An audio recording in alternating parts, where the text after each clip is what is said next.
You're listening to KCPR the Rec, your place to recreate, with your host, Caitlin, Jonathan, and Joe. Hey there, and welcome to KCPR the Rec. Today's podcast will include a Mike's Mind-Boggling Mysteries, a conversation about strategies to maintain your New Year's resolutions, bring you what's on deck for Parks and Rec, and play a Parks and Rec themed trivia game. Joe, you want to get us started with Mike's Mind-Boggling Mystery today? Alrighty, so our assistant director, Mike, gives us the oddest bits of information. Sometimes this information is so odd, we're not sure if he's trying to pull one over on us or not. Mike's Mind-Boggling Mysteries. Mike. Alright, Mike, so what mystery do you have for us today?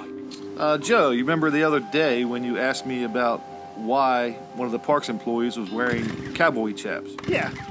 Those chaps are actually chainsaw chaps. They prevent injury if the chainsaw makes contact with the chaps. These chaps have Kevlar in them that stops the chain once they make contact with the chaps. So what you're telling me is they're pretty much like armored pants that can stop a chainsaw. They are. That's about the only thing in this world that will stop that chainsaw. So a chainsaw that can cut down a tree can be stopped by a pair of pants. Fabric pants. Correct. Fabric pants. So when the chainsaw, if it hits the pants, are you saying that the fabric unravels itself kind of like a cattail would down by the river? It does. There's shreds of Kevlar in them, and once it makes contact, it goes into the chainsaw chain and clogs the chainsaw up. Now, once these chainsaw chaps are compromised, you need to discard them and get a new pair. So these are one-time use only. They certainly are. Well, there you go, Joe. Is that a fact, or is Mike trying to pull one over on you? I mean, I don't think there's anything that stop a chainsaw. I mean, it cuts through trees like butter sometimes. So you're not buying it? No, I'm not buying it at all.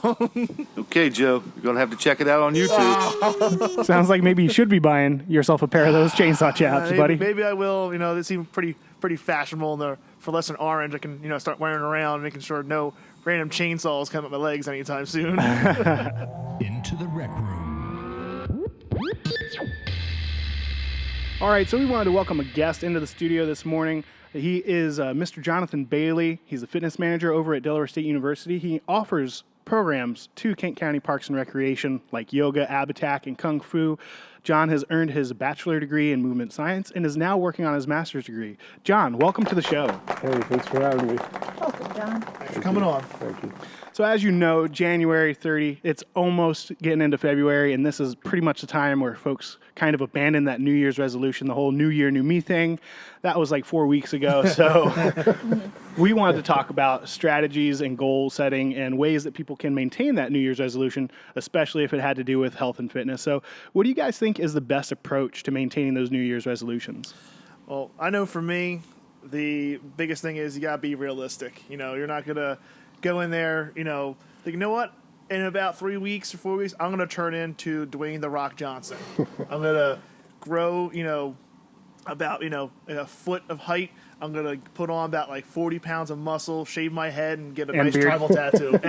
And beard? Now, he has a goatee. I don't have to shave my beard. He's got a goatee. I'll just take the sides off. All right, so Joe says, Rome wasn't built in a day. The Rock was not built in a day.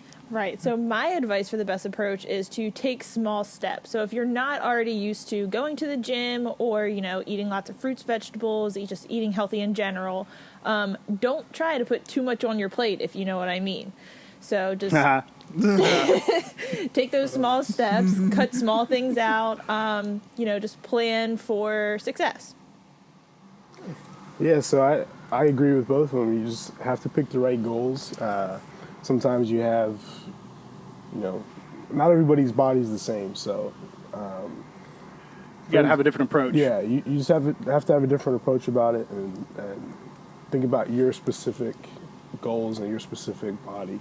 Yeah. Gotcha. So Joe wants to go and, become Dwayne Johnson. He's not going to start running marathons. Right? He's going to pick the right strategy to get him to his goals. I don't think I can handle his eating habits either. I don't know. I eat like 8 meals a day. Yeah. All being like chicken, fish, and rice. with no sauce or seasonings. No, and then but I can do his cheat day. I know that. His cheat days are awesome. So, since we're talking about goals, how do you guys go about setting goals? I think it's just you gotta set a long-term kind of goal and just make sure you try to keep on track as much as possible. 'Cause you're gonna have a little speed bump here and there, but you gotta just try to keep at it as long as you can. Hopefully. Well, like you said, even Dwayne Johnson plans in cheat days, right? Oh yeah, he does. Mm-hmm. He'll go on for like a month or two, eating super healthy, and then all of a sudden he eats like 18 pizzas and like drinks like 2 trays of brownies. Yeah, he eats like 2 trays of brownies, drinks like 4 root beer floats, and 25 chocolate chip pancakes for breakfast. Yeah. He's a little extreme though, I think. Yeah. Yeah, so going along with what Joe just said, my advice would be prepare for any obstacles. So similar to the holidays that we just got by, there's some more holidays coming up where it's probably not going to be the best foods for you to eat. So if you do know these days are coming up, either, pack yourself something healthy or fit it in as a cheat meal, not day meal, something, something small. Find ways to take a whole or half a cookie instead of a whole cookie, but just prepare for these obstacles and how you're going to overcome them. Yeah, planning's pretty important. You have to. A lot of people plan their meals. They have these. You get the Tupperware containers and you plan your meals out. Meal prep. Yeah, meal prep. You plan your workouts accordingly. If you need help, you can reach out to a personal trainer or a fitness professional, any sort of fitness professional. Yeah. But planning is really the biggest part, so that you can set goals. They have apps like MyFitnessPal, and you can track your you track your steps, track your history of working out, of your eating history, your weight history. That'll help you to stay positive, because as we said, you're not going to do it in a week or 4 weeks. Yeah. It's going to take time. Yeah, I really like that, John. Giving folks ways that they can kind of track their progress and see how they're doing. That definitely helps you realize if you've met your goal or not. And for me, I think setting SMART goals, SMART, is really important, right? Make sure that your goals are specific, right? Are you trying to lose 20 pounds?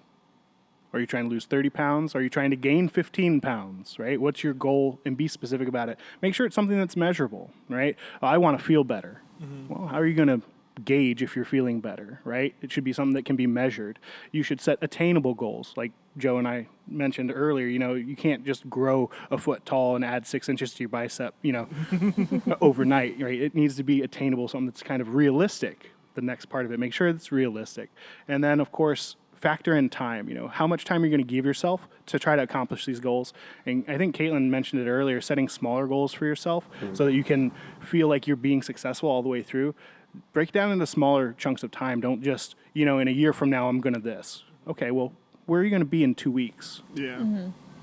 And the other thing is, I think you got to be positive with yourself, too. Like, you just can't get down. You have to have, like, the power of positivity. You have to make sure you're keeping yourself on a good track, because if you don't believe in yourself or you're not positive yourself, you're going to kind of set yourself off on a bad step there if you're not going to actually keep yourself up to do it and everything. Yeah, keep yourself accountable pretty much. Yeah. So what tips and strategies do you guys have for people to be successful in maintaining their New Year's resolutions? So going off what we were just talking about as far as, staying positive and making those small steps, those small goals, you also have to celebrate those mini victories that you achieve to keep you motivated and keep you positive and, knowing that this plan is working out for you. So when you can start seeing some results, no matter the size, that'll be enough to keep you going. So like a whole weekend of pizza, that'd be a good little, reward for myself, right? No, that's not how you celebrate your mini victory. A whole weekend of pizza and Netflix. On your treadmill. Yeah. See? If your Netflix is powered by your treadmill, then yes, a whole weekend of it. I can't watch any more shows. Then I might condone your entire pizza eating for the entire weekend. That's great, Caitlin, celebrating success. I think, getting back on track when you get derailed, right? So, maybe you went over to some friend's house and you ended up eating something that wasn't in your diet plan. Like Caitlin said earlier, don't just throw in the towel and be like, oh, well, I'm done, I'm out of here. You make a mistake, or you trip up a little bit. Hey, it's okay. Let yourself off the hook. That's all right. Life happens. You should be living a moderate lifestyle anyway, but make sure you get yourself back on track, get back on that plan so that you can meet your goals. And I think one big thing is, I know it's worked out for me in the past, was like, don't go it alone. Like if don't touch yourself by yourself. If you have somebody else there, kind of support you, or kind of push you, that you can kind of rely on somebody else too. That's oh, well, whatever, oh, I'm gonna have this cupcake, and like, well, such and such have this cupcake too right now, because they're trying to, even as hard as me, trying to lose weight or be healthy or something like that. Yeah. So you have to make sure, if they're not going to do it, then you don't want to do it either. Because sometimes it is hard to hold yourself accountable, but when you get guilted into it from somebody else holding you accountable, then it makes it easier. Yeah. Well, we'd love to continue on this conversation, but if you want to, you can join us on our social media. You can always find out more information about the fitness classes that John Bailey offers over at Delaware State for the community. You can give your tips and tricks, share your success as well, and join a support group here online. All right, so are you guys ready to try something new today? Let's play a round of Parks and Rec trivia. Let's do it. Alrighty. Here are the rules.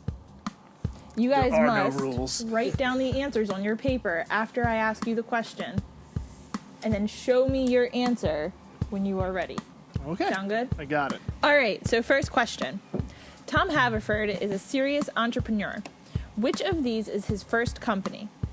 Snakehole Lounge, Entertainment 720, Tom's Bistro, or Rent-A-Swag? Alrighty. Okay, I'm good. I'm good too. All right, what was your guys' answer? I said Rent-A-Swag. I said Snakehole Lounge. Both of you are wrong. It is Entertainment 720. Score 0-0, Jonathan Joe. All right, question number 2. Once Anne and Chris marry, they decide to move away from Pawnee. Where do they move? Wisconsin, Canada, Minnesota, or Michigan? Write your answers, please. Oh man, this one's tough. It's a little bit toughy tough. Yeah. All right, I think I got my answer though. I guess Jonathan? I'm ready. I said Minnesota. I said Michigan. Joe is right. Michigan is the answer. So now we got 1-0, Joe to Jonathan. Question 3. Leslie Knope was born in which city? Pawnee, Eagleton, Indianapolis. I know this one.